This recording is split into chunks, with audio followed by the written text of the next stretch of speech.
Muito bem, queremos agora refletir a partir da palavra de Deus, em especial nos textos bíblicos de João capítulo 12.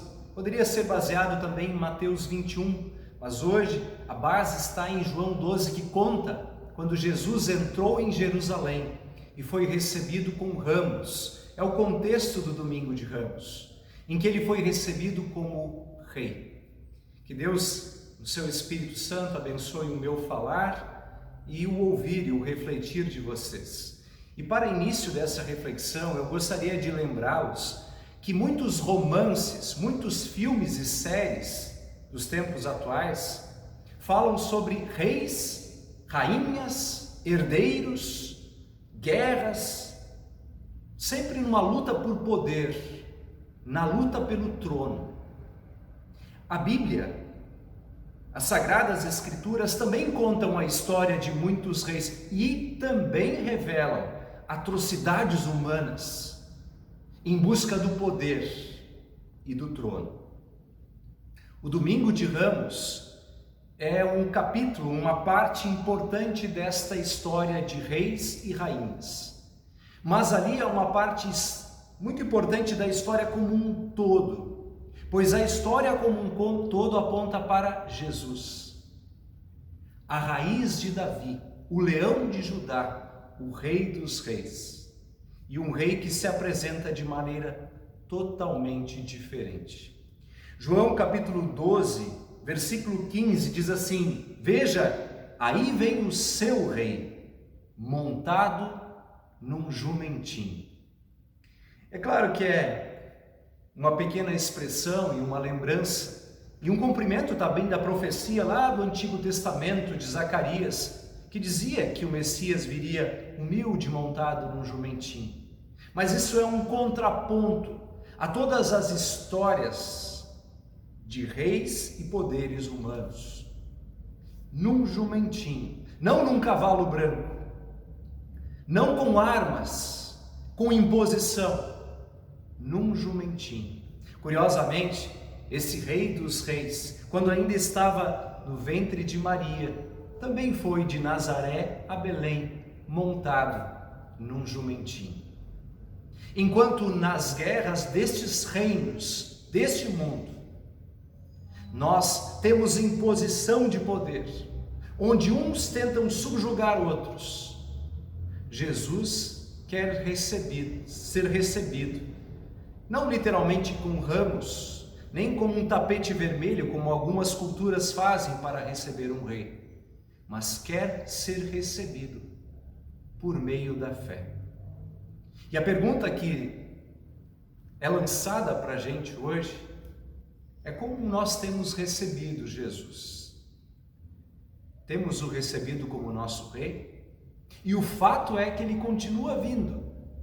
Ele continua vindo ao nosso encontro. E também de maneira simples. Vem por meio da palavra proclamada por gente simples. Vem por meio da reunião simples de 2 ou 3 em nome do Senhor e Salvador Jesus. Vem também no mistério dos sacramentos, na água simples ligada com a palavra. Como nós o temos recebido? Vocês sabem que a nossa natureza humana tende ao poder e à glória.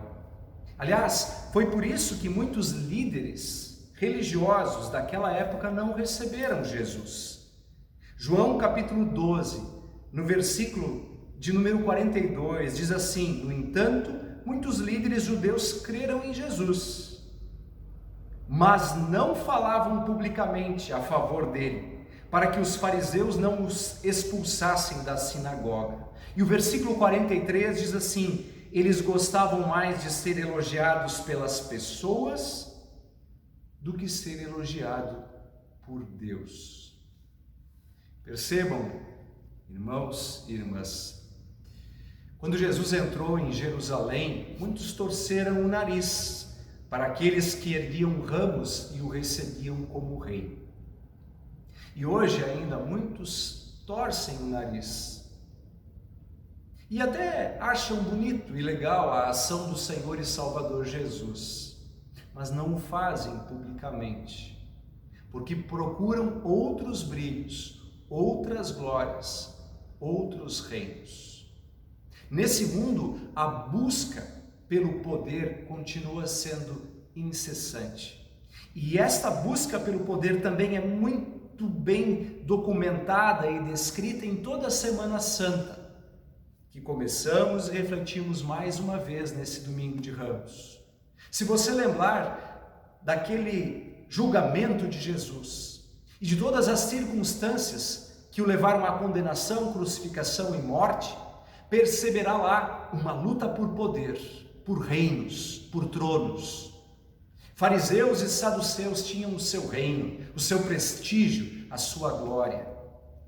Dentre poucos capítulos é descrito o rei Herodes. Fala-se de Caifás, o líder dos fariseus, o líder do Sinédrio. Fala de Anás, fala do grande rei Herodes. Passa pelos representantes do Império Romano, Pilatos. Cita-se o Império Romano com César. E a luta por reinos. Talvez poderíamos dizer praticamente um Game of Thrones, uma luta pelo poder, uma luta de reinos. E muitos daqueles que seguiam Jesus imaginavam que Jesus ascenderia ao poder. Um plano político, uma bancada de políticos que quer simplesmente assumir o poder terreno. E esta nunca foi a profecia que apontava para a obra do Rei Jesus. E também não é a profecia que aponta para a ação da sua igreja na terra. Se naquela época colocaram Jesus na parede e disseram: tu és o rei dos judeus? Assim como Pilatos chegava e dizia: tu és ou não és? Fala de uma vez. Alguns zombavam dele como Herodes e dizia: tu és rei? Então deixa eu colocar uma capa em você. Soldados zombavam dele, cuspiam nele, colocaram uma coroa de rei, mas de espinhos. Hoje também, muitas vezes, nós colocamos Jesus na parede. És rei ou não és? Diante das nossas dificuldades e do carregar da nossa cruz, a gente começa a clamar dizendo: por que isso está acontecendo comigo? Não estou entendendo. E a gente olha para o céu como que dizendo: tu és rei ou não és? E a gente não entende aquilo que Jesus repetiu para Pilatos e deixou claro em todo o seu reinado: o meu reino não é desse mundo, mas a semente do meu reino está sendo lançada neste mundo. Quantas parábolas ele contou dizendo: o reino de Deus é semelhante a... E então vinha a parábola. E quando ele diz: o meu reino é semelhante a alguém que jogou uma semente na terra. E essa semente, ela cresce em oculto e ela produz frutos. Irmãos e irmãs, assim também é neste mundo. Se hoje refletimos sobre Jesus como rei, dizemos que ele reina nesse mundo.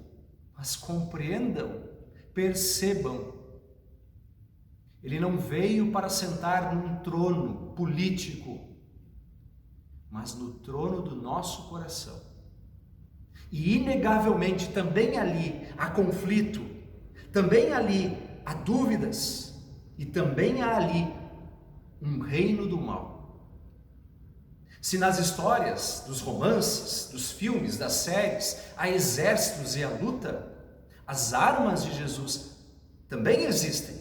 Não é que elas não existem, mas elas são lançadas contra o pecado, contra o diabo, contra a morte e contra o mundo pecador. Por isso, quando nós somos colocados na parede, diante das tribulações, dificuldades, talvez pandemias, doenças, aflições, Jesus continua a nos orientar para que não caiamos na fé, dizendo, como disse, está escrito em João 16:33, no mundo passais por aflições, mas tende bom ânimo, eu venci o mundo. Ele reina. E nesta proporção, meus amados irmãos e irmãs, vamos refletir bem, porque muitos naquela época, e eu deduzo que inclusive o próprio Judas que traiu Jesus, imaginavam que Jesus tomaria o lugar de César, ou talvez colocaria o Império Romano para correr. Às vezes somos levados a nos fixar nos poderes deste mundo. E este não é o reino da sua palavra e da igreja cristã, não é o reino da graça. Mas é bem verdade que está prometido, profetizado, que um dia ele virá sim em poder e grande glória para julgar a todos. Então nós reinaremos com ele. Eu comecei falando que há muitas séries, romances e filmes falando sobre reis e rainhas. A maioria dos filmes e romances que se escrevem por aí terminam com um final feliz. E para aqueles que creem em Jesus, para aqueles que estão com os joelhos dobrados, certos de que Ele reina também hoje, para aqueles que confessam seus pecados, admitem o quanto são pequenos e frágeis, e põem a sua confiança, entregam o seu caminho ao Senhor, a estes Ele também promete um final feliz e uma paz que já é inaugurada aqui, neste reino da graça, mas que será plena no reino da glória, quando estaremos com Ele para todo sempre. Que Deus te preserve nesta fé, hoje e sempre. Amém.